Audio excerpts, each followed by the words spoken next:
the flight of birds has fascinated people for thousands of years. How they stick their landings might not get the same hype, but the way birds perch and grasp objects can be equally spectacular.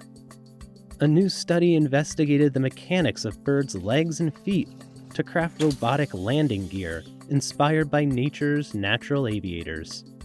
Scientists drew on the anatomy and flight data of peregrines and parrotlets to model bird landings, accounting for variables such as the angle and distance to an object. From these data, they designed a pair of flexible legs with grasping feet they called Snag. Next, they set up a rail system that launched Snag at natural and synthetic perches, measuring its performance based on orientation, impact, and speed. They also tossed objects at the feet to test their grasping ability. Finally, they took Snag into the wild.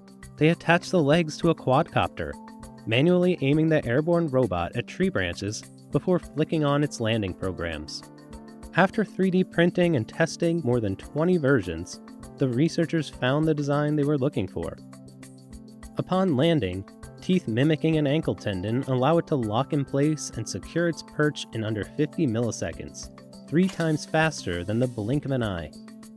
An accelerometer in the foot helps the robot balance by telling it which direction is down. Meanwhile, a spring on the base of the robot absorbs the force of the landing, transferring it back to the robot's feet for an even tighter grasp. The robot makes it possible to study bird landings in a way that can't be done with real birds. They tested different toe arrangements of peregrines and parrotlets to see if one was better suited to perching. The robot performed equally well with both arrangements. This suggests that neither toe layout was more beneficial than the other in terms of its evolution.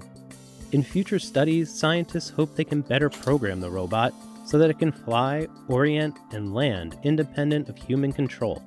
There's no powered motor in Snag's toes and legs, making it especially useful to environmental monitoring, since they can help land and balance a flyer without using heavy, energy-intensive parts. This technology could create a window into studying the habitats birds flock to.